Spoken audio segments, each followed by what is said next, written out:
여러분도 한번 생각을 해보세요. 나는 양이라고 생각하십니까? 염소라고 생각하십니까?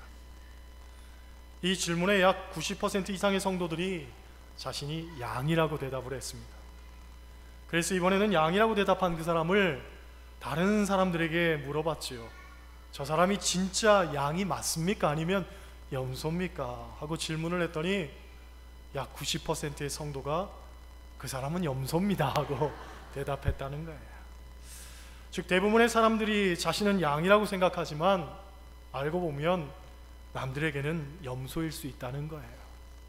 자신에게는 심히 관대한 그 사람들이 정작 남에게는 수많은 상처를 주고 남을 들이받는 그런 장본인이 될 수도 있다는 거죠. 우리가 곰곰이 되새겨봐야 할 이야기입니다. 여러분, 성경에는 양과 목자에 대한 이야기가 참 많이 나옵니다. 그런데 그 중에서도 핵심이자 백미가 되는 성구를 꼽으라고 한다면 아마도 시편 23편이 아닐까 싶습니다. 한국인이 가장 좋아하는 성경 구절이 바로 시편 23편이라고 합니다. 본문은 이렇게 시작합니다. 여호와는 나의 목자시니. 할렐루야. 다윗은 하나님을 나의 목자로 고백하고 있습니다. 우리가 잘 아는 것처럼 다윗은 목동 출신입니다. 직접 양을 키워본 사람이지요. 그렇기 때문에 양 한 마리의 귀중함과 그 양을 돌보는 목자의 마음을 누구보다도 잘 알았던 거죠. 그래서 그가 이런 고백을 하는 거예요. 여호와는 나의 목자십니다. 여러분, 양은 가장 약한 동물의 상징입니다. 양은 신체 어디에도 공격할 수 있는 무기가 없습니다. 뿔도 없고 사나운 이빨이나 발톱도 없습니다. 그렇다고 어떤 공격을 방어하거나 피할 수 있는 어떤 스피드도 없습니다. 다리가 긴 것도 아닙니다. 후각도 둔감해서 물이 어디에 있는지도 모릅니다. 겁이 많아서 높은 곳에 올라가면 내려올 줄도 모릅니다. 시각도 발달하지 못해서 멀리 보지도 못합니다. 더구나 독립적이지도 못해서 다른 동물들은 혼자서도 잘 살아갈 수 있지만 양은 꼭 무리를 지어서 살아가도록 되어 있습니다. 그런데 그것도 제대로 못해서 혼자 일탈하는 양도 많습니다. 오죽하면 이사야 선지자는 말하기를 우리는 다 양 같아서 그릇 행하여 각기 제 길로 갔다고 이야기를 하겠습니까? 이렇게 미련한 짐승이 양입니다. 때문에 양에게 있어서 목자는 삶의 전부이자 모든 것이라고 할 수 있습니다. 양은 목자가 없이는 절대로 살 수가 없습니다. 다윗은 본문을 통해서 목자가 하는 일을 크게 세 가지로 보았죠. 첫째, 목자는 양을 인도합니다. 따라 하시겠어요? 목자는 양을 인도한다. 목자가 양을 인도할 때에는 중요한 것이 크게 두 가지입니다. 푸른 풀밭과 쉴 만한 물가입니다. 이스라엘의 기후는 1년을 6개월씩 건기와 우기로 나눕니다. 건기는 비가 오지 않는 계절이고 우기는 비가 많이 오는 계절입니다. 비가 올 때에는 풀도 자라고 웅덩이마다 물이 많이 고이기 때문에 양을 먹이는 것이 어렵지 않습니다. 그런데 문제는 건기죠. 6개월 동안 비가 내리지 않으면 광야는 아주 바짝 말라 타들어가고 먹을 물 구하는 건 하늘의 별 따기처럼 어려워집니다. 사시사철 푸르다고 하는 우리나라도 요즘 농사 짓는 일이 보통 일이 아니잖아요. 해마다 가뭄, 이 봄철 가뭄에 물대는 일이 정말 전쟁과 같습니다. 한두 달 비가 오지 않아도 그럴진데 광야 사막에 6개월 동안 비가 오지 않는다면 얼마나 고통스러운 나날들이 펼쳐지겠습니까? 그러니 그 기간 동안 광야에서 풀과 물을 찾는 일은 목자와 양에게는 정말 생명이 달린 일이라고 볼 수가 있습니다. 두 번째로 목자는 양을 보살핍니다. 따라 하시겠어요? 목자는 양을 보살핀다. 3절 말씀 보면 내 영혼을 소생시킨다 라는 말이 있는데 훌륭한 목자는 양을 잘 소생시키는 목자여야 한다고 합니다. 왜냐하면 팔레스타인에서 양은 더운 곳에서 살면서도 털옷을 입고 있잖아요. 그러니까 더위에 또 무지 약한 겁니다. 뜨거운 햇볕을 견디지 못하고 순식간에 그냥 피식피식 쓰러지는 거예요. 그런데 이때가 중요하다는 거지요. 양이 쓰러졌을 때에는 재빨리 시원한 그늘로 찾아서 데려가야 되는데 그런데 늘 그늘이 있는 건 아니잖아요. 그렇죠?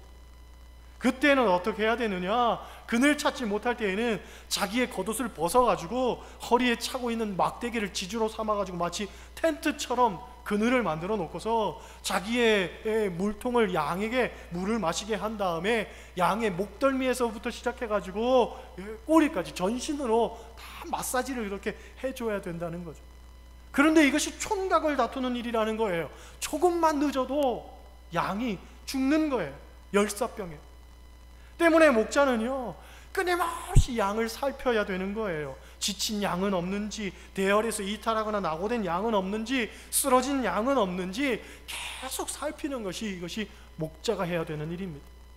목자는 양에게서 눈을 떼면 안 되는 거예요. 그게 목자가 할 일입니다. 세 번째로 목자는 양을 지킵니다. 따라 하시겠어요? 목자는 양을 지킨다.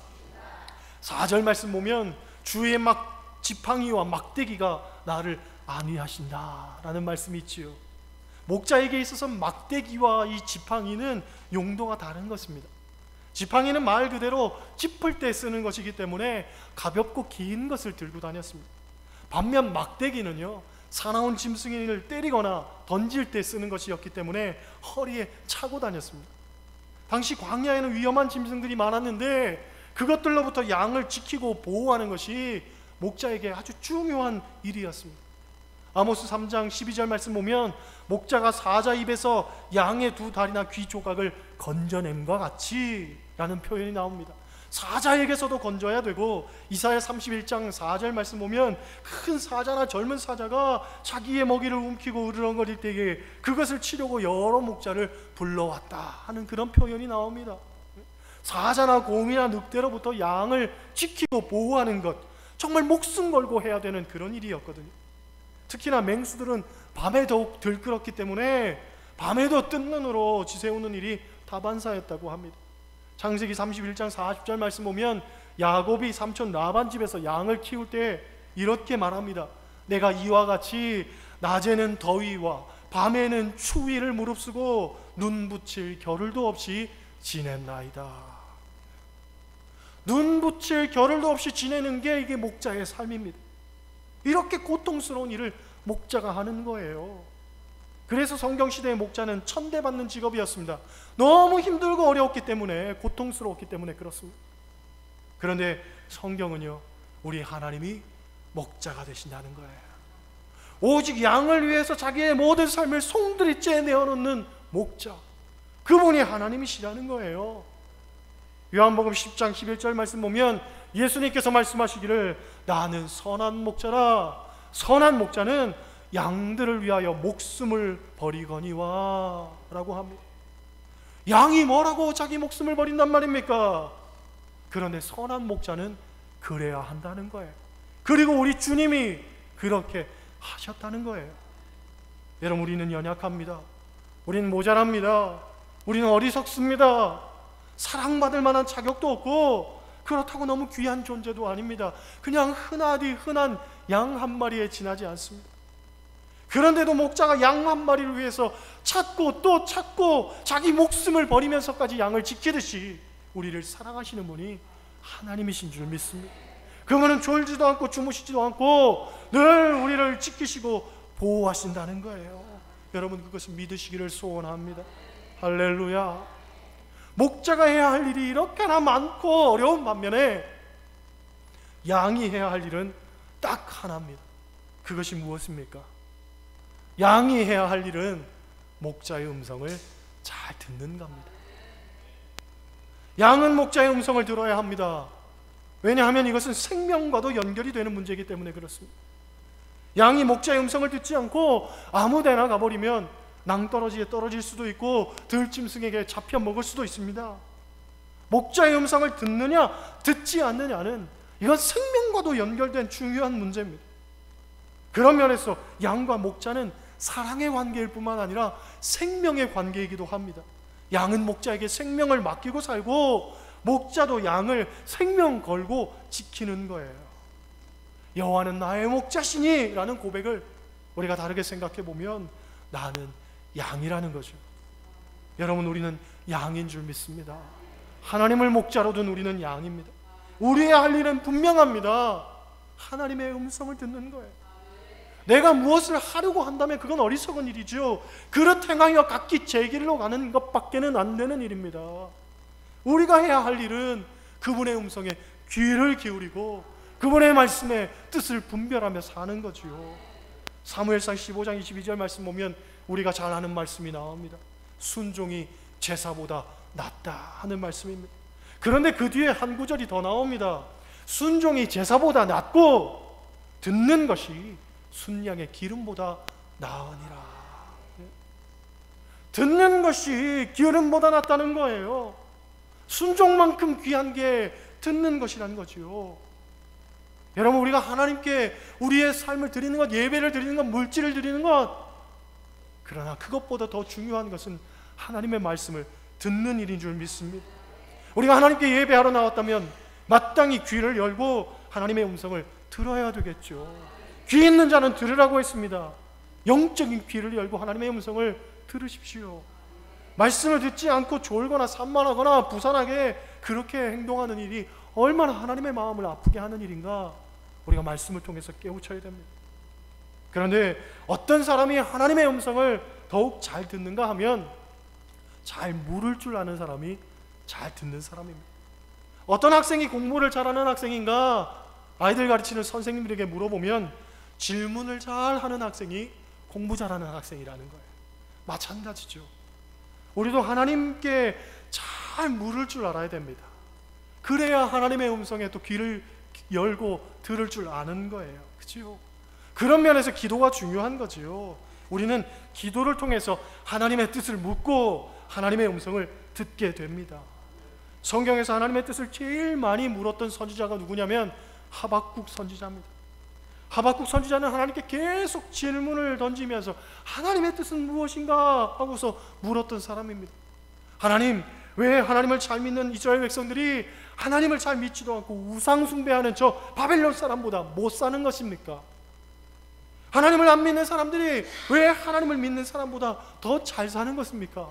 하나님 잘 믿는 이스라엘 백성들이 왜 바벨론으로 인해서 어려움 당하고 고통을 당해야만 합니까? 하나님, 왜 착한 사람이 고통을 받습니까? 왜 악인이 잘 됩니까? 하나님, 왜 이런 사회적인 모순이 우리 사회에 존재하고 있습니까? 도대체 어찌 된 일입니까? 하고서 하박국 선지자는 계속 그런 질문을 던집니다. 그때 하나님이 주신 말씀이 뭐냐면 오직 의인은 믿음으로 말미암아 살리라. 그 말씀을 주십니다. 우리가 세상적으로 보는 복이 아니고 우리가 세상적으로 누리는 성공이 진짜 성공이 아니며 하나님과의 관계 속에서 진정한 복과 은혜는 믿음이라는 거죠. 믿음. 사도 바울이 이 말씀을 읽고 은혜를 받아서 그렇구나, 오직 의인은 믿음으로 되는구나, 그걸 깨달아서 그 신앙을 좀 더 자세히 전하고 싶어서 쓴 책이 로마서입니다. 로마서. 그리고 로마서 1장 17절에 나오는 오직 의인은 믿음으로 말미암아 살리라 하는 말씀, 이 말씀 원래 하박국서에 나오는 말씀이거든요. 이 말씀을 루터가 읽고서 감동을 받아서 종교개혁을 일으켰고, 이 루터의 강의 설교를 읽고 은혜를 받았던 존 웨슬리 목사님이 감리교를 만들고, 그 감리교에서 오늘 우리가 이렇게 예배드리는 것 아닙니까?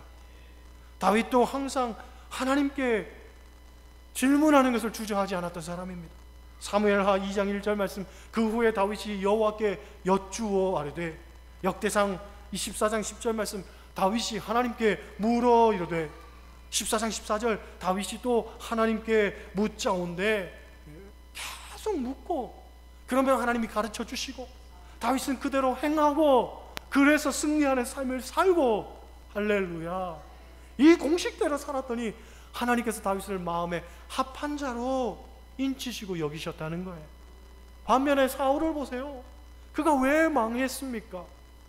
역대상 10장 13절 말씀 보면 신접한 자에게 가르치기를 청하고 여호와께 묻지 아니하였으므로 여호와께서 그를 죽이시고 그 나라를 이새의 아들 다윗에게 넘겨주셨다라고 말합니다.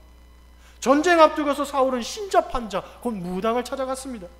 하나님께 물어보지를 않고 무당에게나 찾아가니까 망하는 거지요. 여러분, 끊임없이 하나님께 우리는 묻는 삶을 살아야 될 줄 믿습니다. 좋은 일에 대해서도 묻고 나쁜 일에 대해서도 묻고 내가 이해되는 일도 묻고 내가 이해되지 않는 일도 묻고 할렐루야. 끊임없이 하나님의 뜻을 구하고 그 뜻을 분별하며 살아가는 삶을 살아야 될 것 아니겠습니까? 세계에서 제일 똑똑한 민족이 유대인과 한국인이라고 합니다. 그런데 그 똑똑한 두뇌와 지능을 갖고서 태어난 이 유대인과 한국인들이 자라면서 많은 것들이 달라진다고 하죠. 특별히 그 둘의 학교 생활이 어떻게 다르냐면, 우리네 아이들 학교 갔다 오면 부모들이 어떻게 물어보냐면, 학교 갔다 와서 선생님에게 뭐 배웠냐? 하고서 물어봅니다. 그런데 유대인 아이들은요, 아이들에게 어떻게 질문하냐면, 오늘 학교 가서 선생님에게 무슨 질문을 했니? 하고서 이야기한다는 거예요. 우리는요, 선생님에게 배운 것이 뭐냐? 반면 유대인 아이들은요, 너는 어떤 질문을 했니? 창조성에 대해서 이야기한다는 거예요. 그래서 세계에서 질문을 제일 잘하는 민족이 유대인인 반면에 세계에서 질문을 제일 못하는 민족이 한국인이라고 합니다. 한국 사람들은 질문하는 것을 싫어할 뿐더러 이건 예의가 아니라고 생각을 합니다. 때문에 아이가 어른에게 왜요? 하고서 질문을 한다면 어른들은 항상 두 가지 반응을 보인다고 하지요.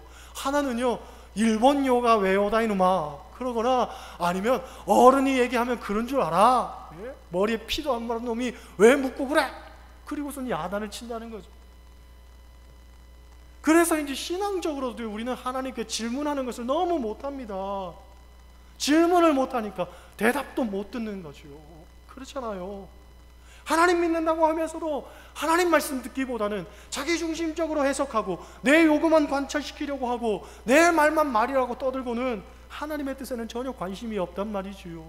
기도할 때에도 우리의 모습들을 한번 보세요. 하나님 이것도 해주시고 저것도 해주시고 이것도 해주시고 주실 줄 믿습니다. 주시옵소서. 그게 우리의 기도의 모습이란 말이죠. 그러나 우리의 기도는 그런 방향으로 가서는 안 됩니다. 항상 우리의 기도는 어떤 방향으로 가야 되겠습니까?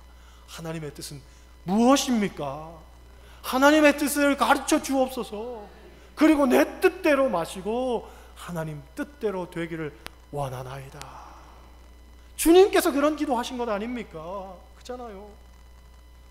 오늘날 우리의 위기가 무엇입니까? 바로 세상 것을 다 안다고 생각하는 그것이에요. 그래서 하나님께 기도도 하지 않고 물어보지도 않습니다. 뉴스는 열심히 듣습니다. 신문도 열심히 봅니다. 인터넷 열심히 찾아봅니다. 요즘은 휴대폰으로 모든 정보들이 쏟아지다 보니까 휴대폰으로 일일이 검색하고 삽니다. 심지어 설교를 들을 때에도 휴대폰 딱 펼쳐 들고서 어떤 내용을 설교하나 비교하는 사람도 있고, 오늘 설교 잘하나 못하나 생각하는 분들도 있겠죠. 여러분, 우리는 양입니다. 양입니다. 내 지식을 앞세우고 내 경험을 앞세우는 게 중요한 게 아니라 하나님의 음성에 귀를 기울이고 그분의 음성을 듣는 것, 그렇잖아요. 목자는 양에게 아무것도 요구하지 않습니다. 그저 목자의 음성을 잘 듣고 따라올 그것만 바랄 뿐이지요. 오직 그것뿐이에요. 탈무드에 이런 이야기가 있습니다. 세 사람의 목자가 양떼를 거느리고 시냇가에서 물을 먹이고 있었습니다. 세 사람의 양떼가 여기저기 섞여가지고 물을 한참을 먹었습니다. 다 먹인 후에 한 목자가 큰 소리로 외칩니다. 메나 메나. 메나 메나란 말은 나를 따라오라 하는 말입니다. 메나 메나 했더니 그 사람의 양떼들만 고개를 돌리더니 그 목자를 따라가는 거예요. 두 번째 목자가 또 소리를 칩니다. 메나 메나, 나를 따라와라 하고 이야기를 했더니 또 그 목자의 양떼들만 고개를 돌려가지고 목자를 따라가는 거예요. 그러니까 신기하잖아요. 지나가던 사람이 너무 신기해가지고 나도 한번 해보고 싶다는 거예요. 그래서 목자의 옷을 빌려 입고 목자의 지팡이를 짚고서 그리고 소리를 칩니다. 메나 메나. 그랬더니 양들이요 한 마리도 돌아오지를 않는 거예요. 따라가지를 않는 거예요. 신기하죠. 그러니까 이 사람이 목자한테 이야기를 하는 겁니다. 야, 양들이 목자의 음성을 다 아는 것 같네요. 한 마리도 따라오지를 않네요. 그런데 양들이 항상 목자의 말만 듣나요? 다른 사람 따라가는 양은 없습니까? 하고 물었더니 이 목자가 하는 얘기가 웬걸요, 가끔 더러 따라가는 놈도 있습니다. 예? 있어요. 그런데 따라가는 놈은 병든 놈입니다. 멀쩡한 놈은 안 따라간다는 거예요. 병든 놈만 따라가지. 여러분, 신앙생활이란 우리의 목자 되신 하나님의 음성만 잘 듣고 따라가는 것, 그것이 신앙생활입니다. 세상에서 들려오는 음성을 듣고 따라가면 안 되죠. 그렇죠? 만약 그 음성을 듣고 쫓고 있다면 그건 내가 병들었다는 증거입니다. 여러분, 오직 하나님의 음성만 잘 들으시기를 바랍니다. 내 부족함을 스스로 만족해 하려고 내 생각과 내 방법대로 가는 이는 결국 사망의 음침한 골짜기에 해를 당할 뿐이지요. 오직 하나님의 음성에만 반응하며 그 음성 따라 살기를 소원합니다. 그렇게 할 때 우리의 삶은 주님께서 인도하시는 푸른 초장, 쉴 만한 물가에서 정말 내 잔이 넘쳐나는 것을 체험하게 될 줄 믿습니다. 목자 되신 하나님의 음성에만 늘 귀를 기울이고 사시기를 주님의 이름으로 간절히 축원합니다. 기도하시겠어요? 하나님,